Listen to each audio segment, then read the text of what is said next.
Welcome back to another episode of Rebuilding Portsmouth. Now, in the last episode, if you remember, what I wanted to point out straight away is in the last episode at the end, I said that the LiveCom in today's episode would be the Millwall game. That is not true. I missed a month completely out, and that will be the LiveCom game in tomorrow's episode, which will also be LiveCom hopefully.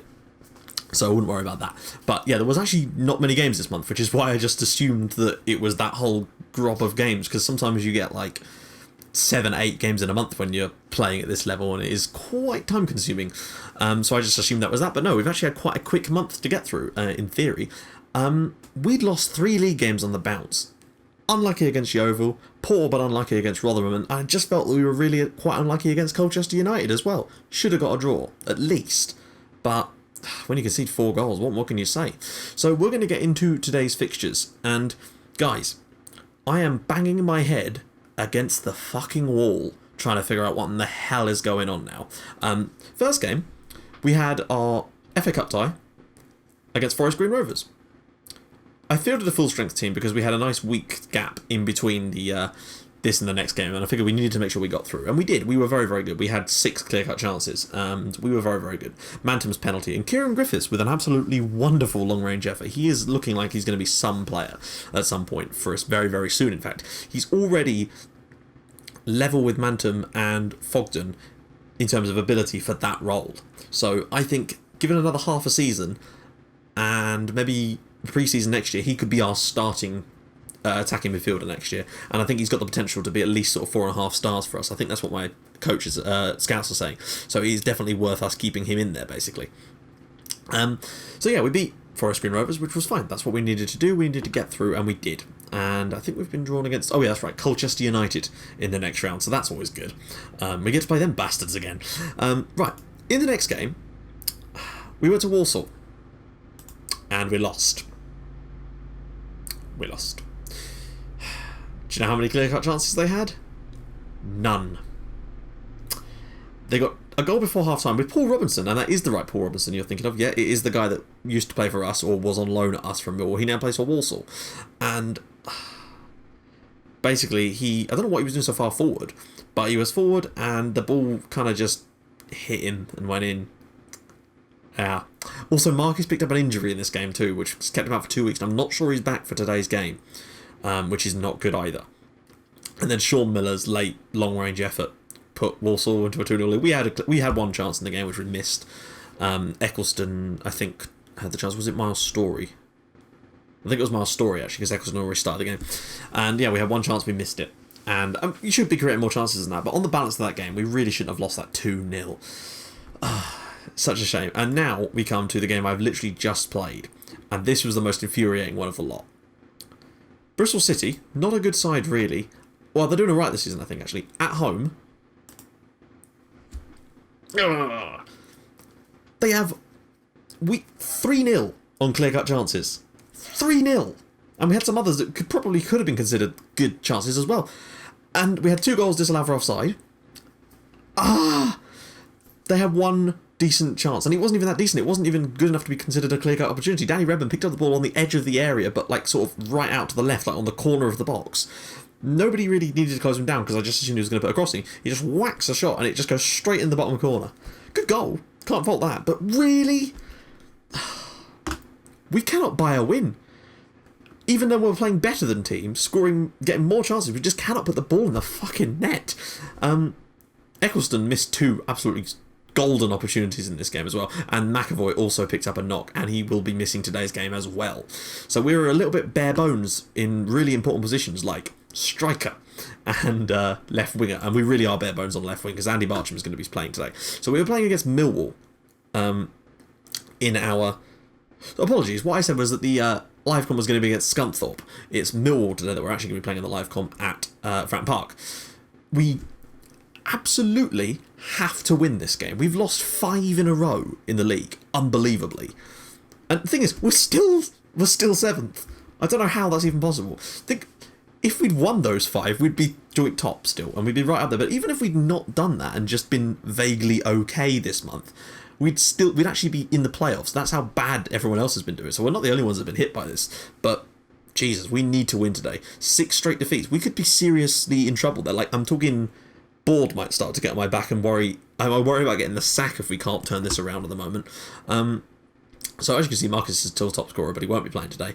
I may as well show you the squad, but we haven't really scored a great deal of goals to even show you. So Marcus is top with 11, McAvoy has 7, and Jed Wallace has 6. Assists-wise, well, Jed Wallace and Hanley have 7 each. Hanley's not been able to do that again for some reason.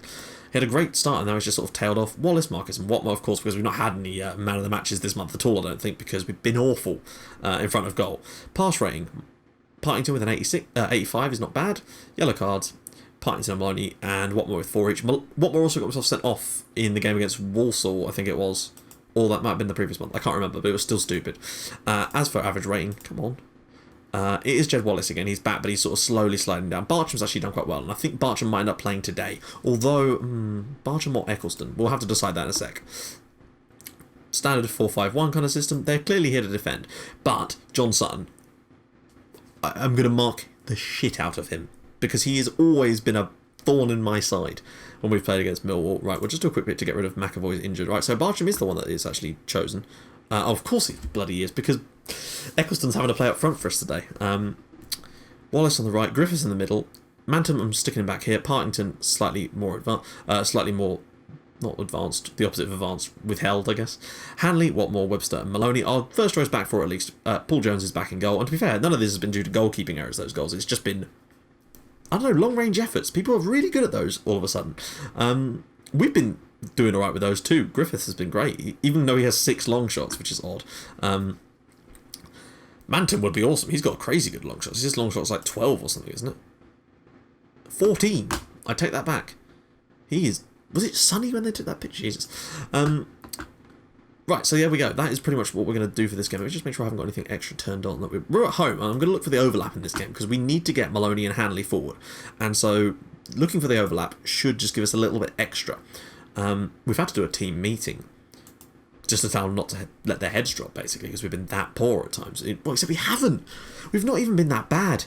It's not like we're not creating chances. It's not like we're not dominating teams in games. We're just not winning. And it's so frustrating, because I don't know what to do. The tactic is kind of working still. Right, yeah, John Sutton, always closing down, always tackling... No, we'll leave that off, just because I don't want him to slide in and concede penalties. Is that Magai Gay? The guy that used to play for Everton, playing for Millwall now, Christ. Matthew Briggs, former Fulham player. Is that Dean Hammond? So I'm just going through it. Rob Elliott, didn't he used to play for Newcastle? Right. Let's get into this and hope to God that we can actually come up with something that isn't horrific. We need to end this streak, because if it gets any worse, we could genuinely be in danger of losing our job, and that would be the most horrible thing right now, considering how much time I've put into this. Right, let's go. Let's get this one going. Whew. I'm a bit nervous about this one, because I don't think we can afford a 6th straight defeat. It's not good if that was to happen. It would be really, really bad. Uh-oh, Millwall. Oh, not. Please don't be a set-piece goal. Cleared away, and Hammer's just going to... Oh, Jesus. Close them down. I know you said to mark zonally, but zonally doesn't mean stand and do nothing. Zonally means mark the zone and actually go and attack the ball. That's the point of zonal marking. They just sort of don't get out quick enough, and why didn't... well... I only seem to concede goals and set pieces in live comms. It's really strange. The last one we conceded was the goals against Colchester. Right, so we're a goal down already here. This is not looking good at all. Right, come on, let's get one of our own. Wallace has whipped that ball in, and it's cleared away. But Eccleston, get it back to Wallace. Get it back. Good cross. Ball in. Webster. What more? Oh, Wallace. Eccleston, thank you, God. 1-1. Nathan Eccleston finally gets a goal. I mean, he's got a few for us this year, but I don't know. I think he needs a consistent run of games in the team. We've done all right. 2 clear-cut chances to none. Watmore's a good block, but Wallace there with a lovely bit of vision, instead of shooting, which they often will do, gets it back to Eccleston, and Eccleston is in a much better position to make it 1-1. Well, I was about to say 1-1 to Pompey. To be honest, with the way things have been going lately, it feels like 1-1 to Pompey. Even not losing would be a step up here. Millwall are getting quite a bit of possession here. Right, we've got the ball out on the left here. On the right here again, Partington. Back to Maloney. Maloney whips it across, and Hanley! Oh, wow. Okay. Raheem Hanley. Did he get in a header there? That's impressive for a fullback, I've got to say. I just noticed that Plymouth Argyle are 4-1 up in the first half. Right, we've been superb so far in this game. All the good chances have been ours. Good ball in, and Raheem Hanley, great header. 2-1 to Pompey. Let's get this game going now. Right, I think the tactic is actually... Oh, God. Do we have anyone on the bench? Is Dan Butler there? Or, all right, we've got Butler and East. In fact, yeah, it's going to be East, obviously, because he can play. But it's great to have a fullback, a sort of backup fullback that can play both sides. That is... You've no idea how important that is to have. It just means that you don't have to have 2 fullbacks on the bench. He's not superb on that wing, or is it the other one? I can't remember. We should probably close down Ryan Taylor. I think that's the Ryan Taylor that we let go. Or is it just quite a popular name? Wasn't the worst first half. Yeah, fair enough. We need to kick on in the second half. We are a goal up. That is excellent. And the tactic, again, seems to be working just like it does in all the other games. That's the thing. This game, stats-wise and possession-wise and clear-cut chances-wise, is no different to the last game. It just seems that we couldn't get the goals. Oh, right, let's get this one going again. We are missing McAvoy, though. He does give us that extra outlet because he's so damn pacey and he can really bomb down that wing. Apologies if it's getting a little bit jumpy there. Is that Luciano Becchio? Millwall having a lot of shots, but they're kind of looking like a bit long range. Oh, Wallace to whip one in. Whips it in. Webster! Oh, God, how did he miss that? Did we miss that twice? Oh, we did. Oh, my God. If we don't win this now, we've got 4-0 on clear cuts here. Right. Let's see what we can do. Who's not performing? Kieran Griffiths actually hasn't had the best day. I'll tell you what we're going to do. We're going to go with Rakawamwe, because he's actually played all right for us when he has played. We've already made 2 subs. Do I really risk putting the third one in with the way this game can be? I'll make it like 80 minutes for the third substitution if I need to. We really should be out of sight in this game now. We've created good chances. We just need to take the damn things. Right, what was I was going to make another change, wasn't I? I cannot remember what it was. We are in front, so I maybe just turn off look for the overlap, because otherwise my fullbacks might get caught too far up the field. Team talk, right, let's just concentrate, guys. I've been neglecting the team talk option a bit lately, because it doesn't really have much of an effect. Right, please don't let them just flick this on and score. Oh, that looks like we're going to win the ball here, actually. Oh, Eccleston's not going to get that. Shame, but oh well. Just stand off, that's good play. Hanley, well done, son. Right, ball over the top. Eccleston could win a flick on here. He does, actually. Get it through the channel in the middle. Manta, maybe the ball over the top for Andy Barcham here. Go on, Andy. Oh, what a save. 5-0 on clear-cut chances now. If we don't win this game, I'll be fucking furious. Right, Wallace whips the ball in and cleared. And it's Rakawamwe now to pick the ball up on the outside of the area. Eccleston loses out there. John Sutton. Tell you what, we've actually done alright at closing off John Sutton. He's not really done a great deal of influencing things today, which is exactly what I wanted. Oh, it's working well, but they're obviously going to throw stuff at us in the last 10 minutes, so we're just going to... Right, 80 minutes, make another substitution here. To strengthen... Oh, where needs strengthening? Who's looking a bit knackered? Partington's looking a bit knackered, but who have we got? Oh, James Dunn, actually. Yeah, we're going to bring on James Dunn. He'll do. Just a bit of fresh legs in that midfielder, plus Partington's not had a great game. So we'll bring that in there, and once the substitutions come back... Do we go contain? Is that really wise? I think we're going to be okay, actually. I've kind of left it too long now anyway. So, right, I think we're going to be okay. I think we're going to win this one 2-1, and I cannot understand how. This is what I mean. If we have to create 5 clear-cut chances to win a game 2-1, but the point is we're going to win the game, and it's going to end that losing streak. Thank God. There it is. Portsmouth 1, Millwall... Sorry, Portsmouth 2, Millwall 1. Don't think we need to... I think we fucking do. Really, thank you. I don't think nobody gave us a chance, but thank you. That's what we needed. Give them a bit of confidence, for fuck's sake. Right. Awesome. That is excellent. We're still 7th.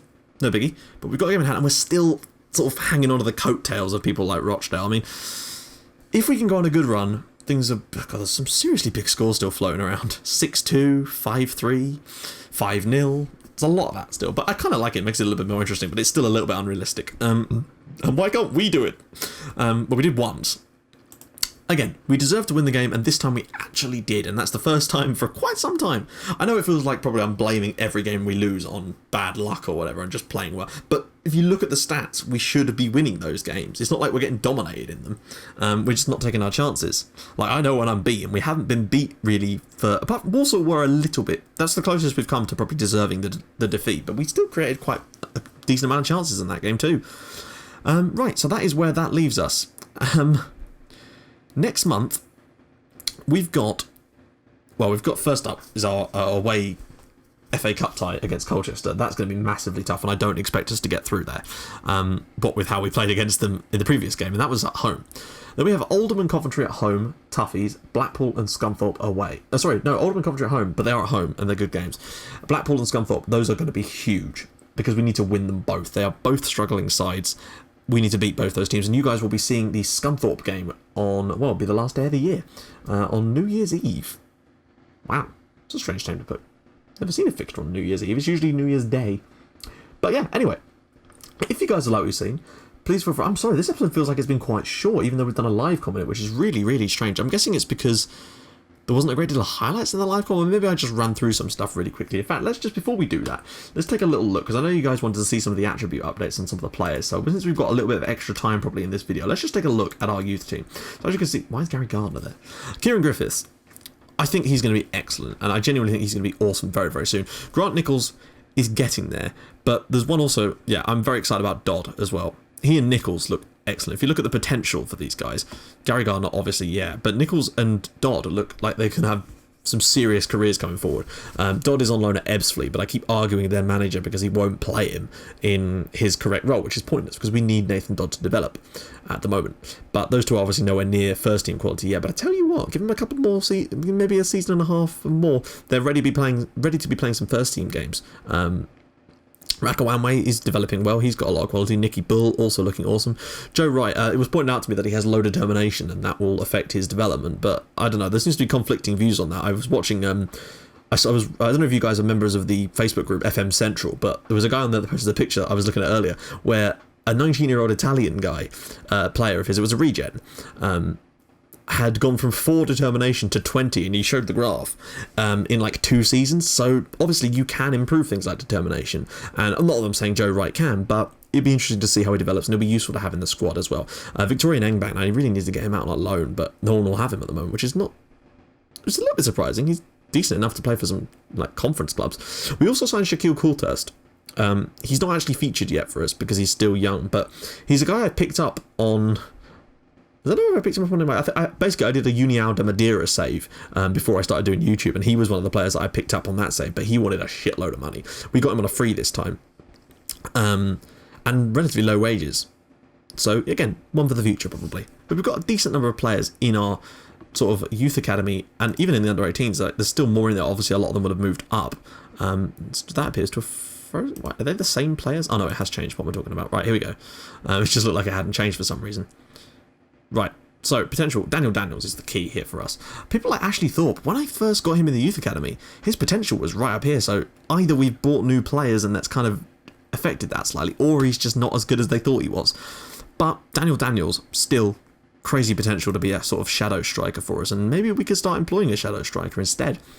He's got a lot of ability, but his finishing, if he's going to be a shadow striker, he needs to have better finishing than that. In fact, a lot of his stats need anticipation. Long shots, I don't know, like, I'm not so sure about him being a shadow striker, to be honest. Like, he's got good dribbling, so I'd prefer to have him as sort of attacking midfielder. That'd be quite good if you could get him as a... Oh no, that's not the one, is it? I don't know, I'll figure it out another time. He's got plenty of time to develop, that's for sure, but he's also going to be awesome. I can see him playing for England at some point. I think he's got potential to be a good championship attacking midfielder. Like I said, maybe not, but maybe he could get capped at youth level. Anyway, that's probably about enough of me babbling. So if you guys have enjoyed this episode, please feel free to drop a like on the video, and if you'd like to even more than that, please feel free to subscribe to my channel for more Portsmouth and St Pauli in your inbox every single day, and also other tutorials and random stuff that I'm trying to produce when I get a chance. So yeah, I will see you guys in the next episode. Bye bye.